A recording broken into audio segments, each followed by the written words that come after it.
Hey everyone, welcome to my channel BK Stories.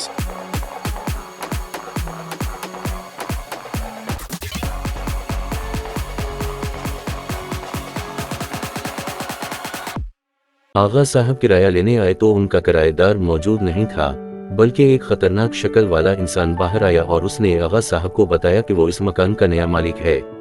आगा साहब ये सुनकर चकरा गए। इन्हें लगा कि शायद ये झूठ है, मगर उस शख्स ने जिस तरह उनके मुंह पर दरवाजा बंद किया, वो समझ गए कि उनके साथ हाथ हो गया है। इसके बाद इनकी जिंदगी मुश्किल से मुश्किल तर होती गई। इन्होंने हर मुमकिन कोशिश कर ली, हर दरवाजा खटखटाया, मगर कुछ ना बन सका। पुलिस के पास रिपोर्ट दर्ज कराई तो भी कुछ ना हुआ। कब्जा करने वाले शख्स के पास पक्के कागजात थे। फिर ये मामला अदालत तक पहुंच गया, जहां एक तकलीफदह और सब्र आजमा अमल का आगाज हुआ। दिन हफ्तों और हफ्ते महीनों में बदलने लगे। इस तरह कई साल गुजर गए।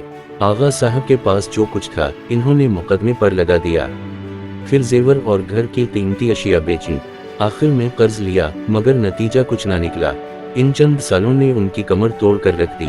इन्हें एहसास होने लगा कि इनकी जिंदगी में इस मुकदमे का फैसला नहीं हो सकता और वो खुद ही बिस्तर से जा लगे। इन हालात में उनकी अहलिया ही थीं जो उनका हौसला बढ़ाती थीं और सब्र करने का कहती। आखिर एक दिन आगा साहब फट पड़े, नहीं होता मुझसे सब्र, और कितना सब्र करूं, कब तक करूं। कहते कहते उनको खांसी का दौरा पड़ गया। वो खांसते खांसते बेहाल हो गए। अहलिया पानी लेने दौड़े और रहमर भागता हवा आया और उनकी पीठ सुलगाने लगा। आगा साहब ने पानी पिया और गहरे गहरे सांस लेने लगे। फिर आहिस्ता से बोले, बेशक हमें सब्र करना चाहिए, लेकिन अब मेरे सब्र का पैमाना भर चुका है। हमने बिलावजा मुकद्दमाबाजी की, अपनी जुमा पूंजी भी लिटा दी और बाल बाल कर्जे में चकरा जा चुका है।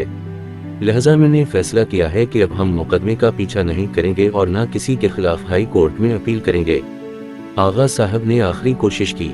चूंकि उनके पास मुकदमे की पैरवी के लिए अखराजात नहीं थे, लिहाजा इन्होंने जज साहब को साफ बता दिया। इन्होंने एक सरकारी वकील की खिदमत उनके हवाले कर दी, जो सुस्त रवि से मुकदमे की कार्रवाई को आगे बढ़ाता रहा, मगर मुखालिफ वकील हीलेबाजी के जरिए मुकदमे को तूल देता रहा। आखिर एक दिन वो आया जब अदालत पहुंचने के लिए भी उनके पास पैसे नहीं थे। आगा साहब अदालत ना जा सके।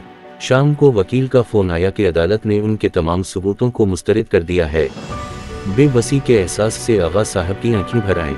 उनके लबों पे गिला आने ही वाला था कि उनकी शक्र गुजार अहलिया आ गईं। इन्होंने गहरी सांस ली और आसमान की तरफ देखकर बोले, या अल्लाह, जो तेरी मर्जी, हर हाल में तेरा शक्र है। शक्र अदा करने से उनकी तबीयत हल्की हो गई। यूं लगा जैसे उन पर से काफी बोझ उतर गया हो। अपने सारे मामलात इन्होंने खुदा के हवाले कर दिए थे। अगले दिन वकील उनको लेने घर आ गया। वो बहुत खुश था। इसने गर्म जोशी से आगा साहब से हाथ मिलाया और उनको खुशखबरी सुनाई कि जिस प्रॉपर्टी डीलर ने उनसे धोखा किया था, इसे दिल का दौरा पड़ा। उसने मरने से पहले इतराफ जुर्म कर लिया, जिससे मुकद्दमा उनके हक में हो गया है और जल्द उनका मकान इन्हें मिलने वाला है। ये खबर सुनकर आगा साहब इतना रोए कि आंसू थमना मुश्किल हो गए। उनकी आजमाइश खत्म हो गई थी, जिसने इन्हें परेशानी में डाला था। अल्लाह ने इन्हें इस परेशानी से निकाल लिया। यही उनके सब्र का इनाम था। Thanks for watching. If you like the video, please hit the like button. If you want to see more videos, hit the subscribe button. And if you have something to say, please leave a comment.